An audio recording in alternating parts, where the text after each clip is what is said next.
Let's try to figure out what's next for Jack Harris. Phoenix City Councilman Sal DiCiccio joins us live. Councilman, thanks for being here. All indications are that the city is ready to seemingly end the relationship with Chief Harris. What's the holdup tonight? Well, I was assured by the city manager yesterday, as early as yesterday, that there were going to be changes in that department and that the city manager was going to be transferred out, or not the city manager, but the police chief was going to be transferred out of that position. I've heard varying reports and some vacillations going on, and I'm not too happy about that. I think the city manager needs to make a very clear decision of what is going to happen in that department, and I think Councilwoman Neely said it exactly right.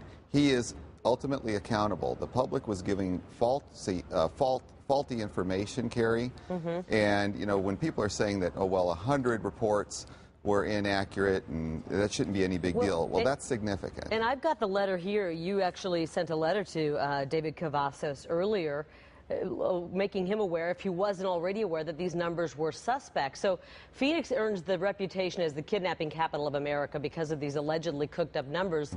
Meanwhile, the chief, the mayor possibly, and the city manager knew they were questionable, and they kind of watched as Phoenix's reputation was being destroyed.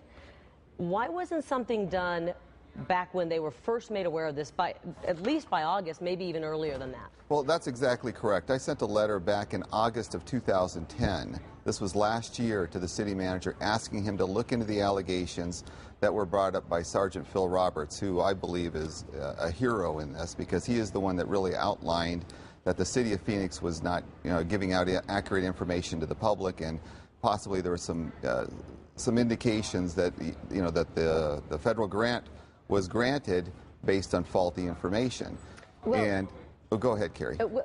There's no secret that the police union and the police chief Jack Harris have not had a good relationship, and there was some insinuation on what the chief was saying today about people kind of trying to push him out. He is not the kind of guy, I gather, that wants to be pushed out by the police union. Is that really the crux of what's going on here? No, a bitter battle? The crux of this, Carrie, and it's so simple, is whether or not the public was giving accurate information from the police department, whether or not the police department released information knowingly that this information was not correct.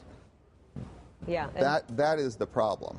And there's got to be a better way to handle it than it's been handled. Do you think that David Cavazos is under fire right now? He's absolutely under fire right now, because this is his responsibility. He's a city manager. The information came out from his department. I mean, it literally came from his department, and he's got to take some action to make sure that the credibility is back in the city of Phoenix.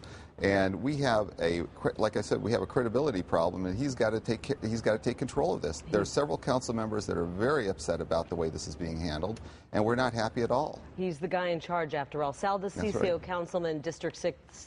Thank you for being here tonight. Get myfoxphoenix.com on your iPhone, free at the App Store, and stay connected.